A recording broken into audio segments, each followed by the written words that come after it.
Hello guys, my name is Shantanu Vyas. Welcome back to Sports Angle. And wow, let's take a breather from that round of 16 from the Euro 2020. It's been enthralling, it's been exciting. It could have not been any better.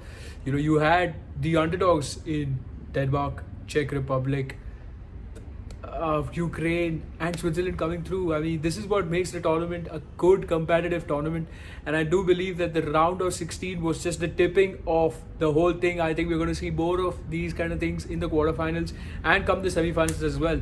Now, obviously, I'm going to speak about it in the next segment as to how the quarterfinals are going to look like. But we have to appreciate as to how the round of 16 has panned out. I am still processing certain results. Slightly sad that France missed out, but you know what? At the end of the day, football's the winner, and I think Paul Pogba quoted that football is a cruel and a beautiful game. Cruel because it left France sad. Beautiful, it made their opponents, which is Switzerland, really happy. So let's talk about the quarterfinals.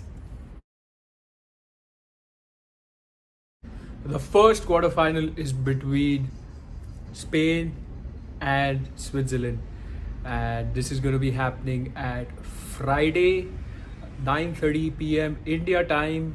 I think that wow, Switzerland, their spirits are going to be really high because they've beaten the world champions. Granit Xhaka put up a fantastic midfield show. I mean, to outclass Pogba and Kante is you need a good cadre in itself to do that. They've had very good, defensive displays, and they're very good out on the wider areas of the pitch and coming into that. Now, that will be a defensive challenge for Spain. But we cannot undermine Spain either because they scored 10 goals in their last two games. I mean, suddenly they had a goal drought in their group stage, and now all of a sudden, I think their goals have just flown in and they have done a fantastic job. But, what I feel is this is not going to be a match of wherein, it's not going to be a matter of skill. It's going to be, who in those key moments is going to step up for respectively for Switzerland or for Spain. They will need to have players who subsequently are really, really hardworking, who do not make any mistakes. Because in this match, whoever makes the least mistakes is going to come out as the winner. I'm not going to predict because I learned my lesson from the last time. So you're not going to have any prediction from my side in these segments in all the four matches. I'm just going to give you a clear assessment of things.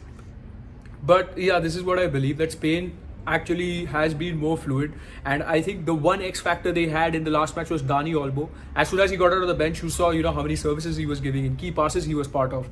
So I think it makes sense that Spain does not start Olmo. Yes, you heard that right. Does not start him and gets him off the bench because that gives them the X factor. I think the defense will improve. But let's see, I'm not rooting for any any of these two teams. I think it's going to be a brilliant footballing contest. And yes, I look forward to seeing this one. Now the Euro 2020 has blessed your Friday night, and it was between Belgium and Italy. I mean, it's like a mega clash. Belgium on the other side is, as I said in my first video, it's a talent powerhouse. But this is the key moment where their big players have to step up and they have to calm the nerves down. The biggest problem has been not go over that last hurdle in the knockout stages. So Kevin De Bruyne and Romelu Lukaku have to keep on doing the same thing which they have been doing. But it's not going to be that easy because Italy is a team which conceded its first goal in the tournament just in the last game against Austria. So Italy are a tough nut to crack. So Belgium needs to do the same thing what they have been doing. They have to be slightly smarter in this fixture because Italy, I don't think so, is going to be that attacking. They're going to be slightly on their back foot because they're going to play to their strengths, obviously. And for Italy to succeed, I might say this, and this might not be a popular opinion, they need to play Locatelli over Verratti because Locatelli is a player who's made them tick. He's made their attackers tick. He's made everything happen right for them. Verratti is a great player. He's got massive quality. But at the meantime, Italy need a player who holds the ball for them in these key areas and does not give up the ball. Verratti can get into advanced spaces. Yes, coming off the bench, I do believe Verratti is much better. He will give a different dynamic, and probably when there are tired legs and you have a Verratti running at tired Belgium midfielders or tired Belgian defenders, that could make the difference. Belgium, on the other hand, do not have to make any defensive errors. Their communication has to be crystal clear, and they have to rely on Kevin De Bruyne and Romelu Lukaku to deliver. However, I do feel that Eden Hazard is the X factor in this game. If he steps up, he can take this game home all the way to Belgium, and it can be a brilliant night for them.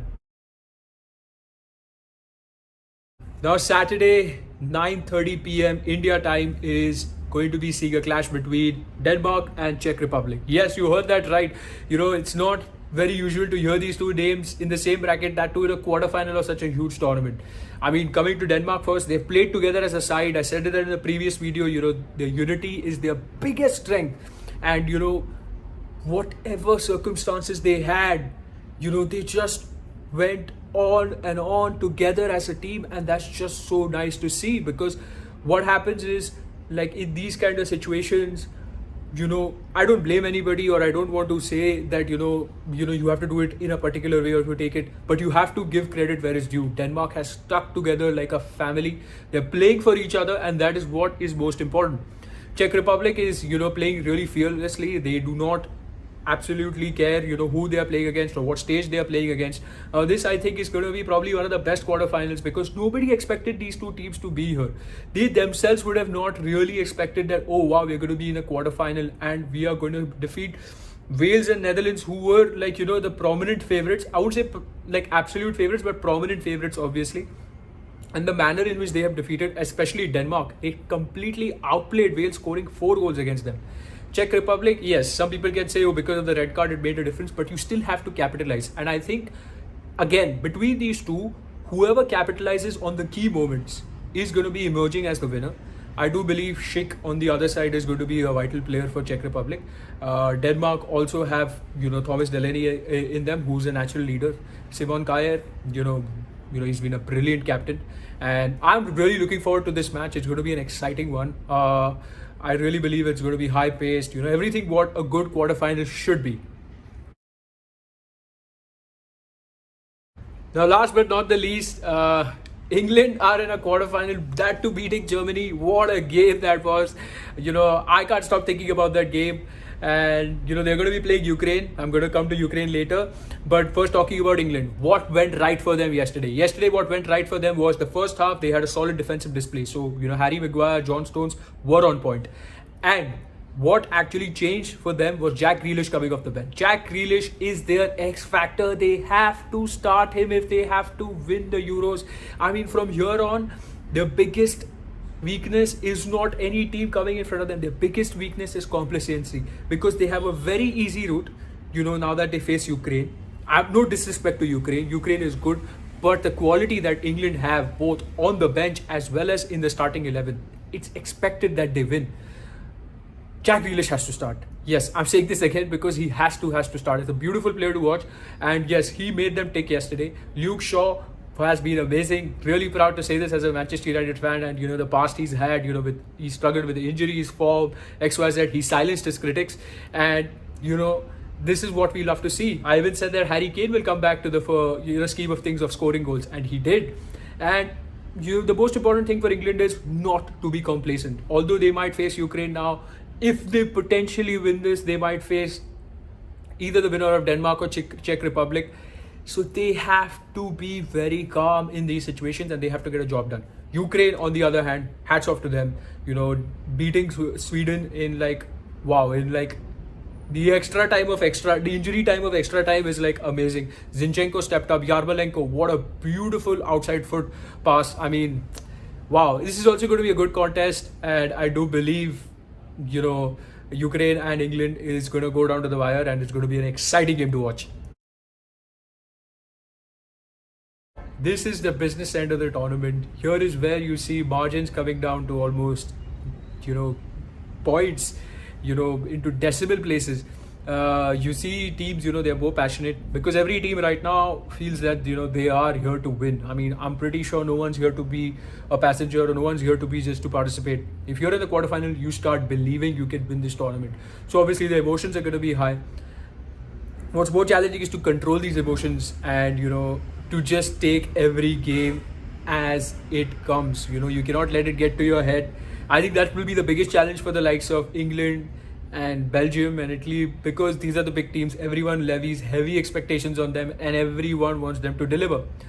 But I think it's going to be really, really important that the managers of these teams, they make sure that the pressure does not get too much to them and they keep on playing the same football and doing the things what they have been doing till now, because it's been right, it's been effective.